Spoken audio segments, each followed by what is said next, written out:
Alors, on va parler du non-coté. Voilà, on brasse un petit peu tous les actifs en cette rentrée. On arbitre, on voit. Et on reste sur plusieurs semaines et plusieurs mois, en fait, où les grands gouvernements du monde ont voulu absolument faire rentrer le non-coté dans les placements des particuliers. Ça se voit en France. Il y a eu certaines initiatives à ce niveau-là. Et puis, il y a eu une rentrée fracassante, entre guillemets, du non-coté du private equity dans le programme 401K. C'est le programme de placement privé américain. L'ouverture justement de ces retraites américaines a vraiment changé les choses à ce niveau-là. C'est un effet aspirant pour cette démarche en fait. Un peu à l'instar du PER, hein, effectivement, qui a inclus le non-coté comme composante essentielle dans un PER. Trump cet été, fin de mois d'août, a annoncé que désormais les Américains pourront via leur 401K, le 401K, qui est en fait un peu l'équivalent d'un plan de retraite, le plan de retraite le plus utilisé aux États-Unis, inclure du private equity, de l'immobilier en direct, des cryptos, des actifs alternatifs. Oui, tout à fait. Et ça, c'est effectivement une révolution. Pourquoi ? Parce que ces plans de retraite, c'est quand même 12,5 trilliards de dollars aux États-Unis. Ça concerne 90 millions d'Américains, donc en gros un actif sur deux. Ce qui veut dire que l'épargne américaine, déjà 10 fois plus fléchée vers les marchés privés, vers le non-coté que l'épargne française, va encore accélérer pour financer la croissance américaine, parce qu'on le rappelle, les marchés privés viennent financer les entreprises qui deviendront demain ces licornes, ces géants de la tech américaine et bien sûr de non-tech également. Évidemment, et puis on a quand même aussi des particuliers qui sont très attirés par les rendements, parce que c'est des rendements spectaculaires. Alors, du côté de la proportion, c'est vrai que nous, on part de très loin, c'est-à-dire qu'on part de zéro, globalement. 1 à 2% de l'épargne française. Voilà, exactement. Alors que du côté des États-Unis, ils sont beaucoup plus avancés. Ils ont commencé avant, puis ils ont une vraie culture de l'investissement dans l'entreprise pour faire fructifier du patrimoine. C'est quoi ? C'est 14-15% ? Oui, tout à fait, exactement, c'est 14%. 14% de l'épargne retraite des fonds de pension qui est investi en private equity. Ça monte, évidemment, si on va sur des gérants institutionnels un peu plus dynamiques. Mais c'est un peu le même comportement qu'on constate chez les familles fortunées. Si on prend les familles fortunées même françaises, l'association française des family office, effectivement, a sorti une étude cette année qui montre que les familles fortunées consacrent presque 37,5% du patrimoine au private equity. Contre moins de la moitié, donc 16% pour les marchés cotés.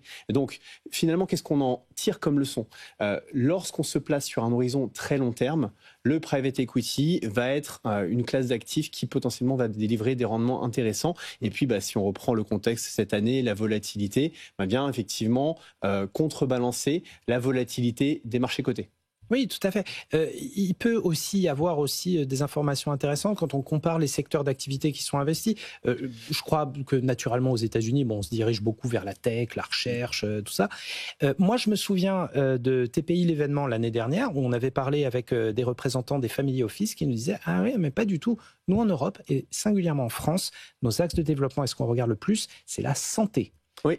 Et on a vraiment une appétence là-dessus. Et il faudra d'ailleurs qu'on y revienne avec quelque chose sur les family office et sur cette exposition au secteur de la santé. Est-ce que il y a une plus grande variété de secteurs investis peut-être du côté européen et du côté français que du côté américain qui est très très tech, on va dire? Alors non, je pense que du côté américain, c'est la tech qu'on voit et qui ressort parce que c'est un effet spectaculaire peut-être. Vous prenez des entreprises comme OpenAI ou Perplexity qui n'ont que 2-3 ans. Perplexity par exemple, donc un des concurrents d'OpenAI qui est bientôt concurrent de Chrome d'ailleurs, est en train de clôturer un tour de table avec une valorisation de 20 milliards de dollars, enchaîne directement après sur un autre avec une valorisation de 30 milliards qui devrait se boucler d'ici la fin de l'année.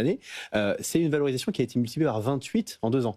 Donc évidemment, c'est spectaculaire. Et si on prend les géants de la tech américains cotés, des Nvidia, Meta, Co, bien sûr, là aussi, tout ce qu'on voit, c'est la tech. Maintenant, le secteur de la santé, en France et aux États-Unis, est un des secteurs qui est particulièrement attrayant pour les investisseurs en private equity, parce que c'est un secteur sur lequel on mise au départ et sur des horizons très long terme. Le développement d'un médicament, on se parle de 10, 20 ans. Donc, en effet, il faut pouvoir avoir un horizon de placement long terme qui est l'horizon de placement du private equity.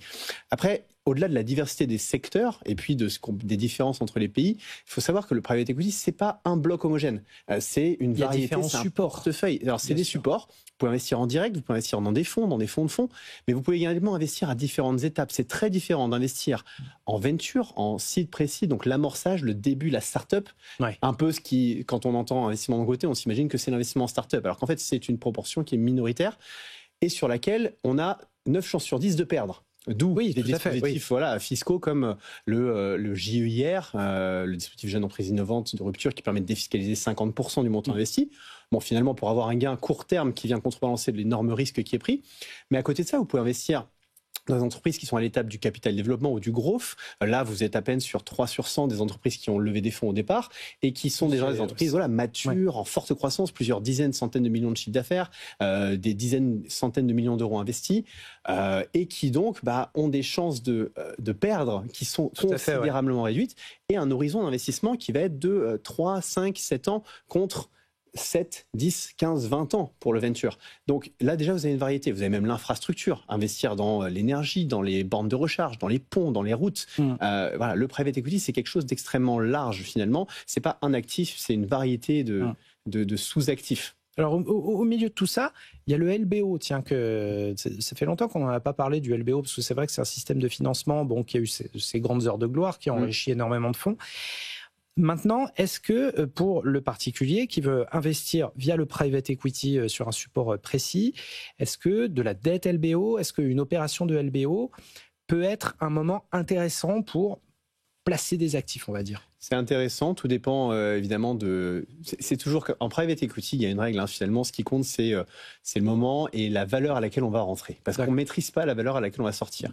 Et si je prends le cas du LBO, ce qui est intéressant, je pense, et c'est le cas aussi dans le CapDev ou le Growth, c'est que vous avez des entreprises qui ont déjà des résultats, de l'EBITDA, des bénéfices déjà bien établis et sur lesquels on va pouvoir calculer une valorisation. En LBO, on ne vient pas chercher la valorisation future, on vient vraiment chercher la valorisation actuelle en fonction d'un multiple de l'EBITDA. Et ça, je pense que c'est assez rassurant pour un investisseur parce que c'est vraiment la valeur maintenant. C'est pas la valeur anticipée finalement des marchés ou des investisseurs. Le deuxième point intéressant, c'est qu'une entreprise qui est en LBO, c'est une entreprise qui est dans une phase où elle est capable d'être transmise. Donc, l'investissement est par définition beaucoup plus liquide. L'entreprise est prête à être revendue parce qu'un investisseur LBO, finalement, achète des parts. Il n'est pas nécessairement sur une augmentation de capital. Il a racheté des parts d'investisseurs existants, des minoritaires, les fondateurs. Donc voilà, donc c'est, je pense, pour un investisseur qui est plus prudent, qui a un horizon de temps de liquidité plus court, le LBO, le capital transmission, c'est également un très bon support. Alors, on a vu les différences de culture et puis d'exposition de toute manière entre la France et les États-Unis, par exemple. On sent que l'investisseur qui en plus est face à un investissement qui est un peu moins liquide, un peu plus complexe que simplement miser sur une société en bourse. Est-ce qu'il va être plus tenté d'investir du côté des États-Unis pour avoir plus de rendement? Qu'est-ce que vous voyez là-dessus? Alors aujourd'hui, le sujet du private equity et je dirais de ces différents stades de maturité, c'est l'accès. Ce qui est accessible à l'investisseur français, c'est quoi aujourd'hui? C'est les fonds de fonds, et plus particulièrement d'ailleurs les fonds de fonds, parce que pour les fonds, vous avez déjà des tickets d'entrée qui sont beaucoup plus importants.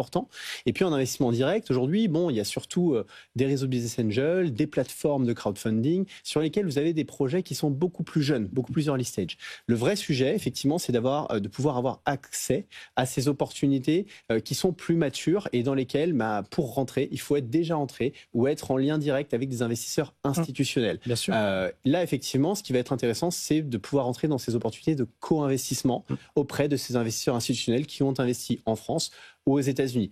Pour investir aux États-Unis, le vrai sujet, ça va être quand même celui de l'expertise et puis d'avoir effectivement un tiers de confiance qui a pu réaliser les due diligence et les montages juridico-financiers parce qu'évidemment, c'est un autre environnement. Donc en général, vous allez investir via une société holding française qui investira aux États-Unis.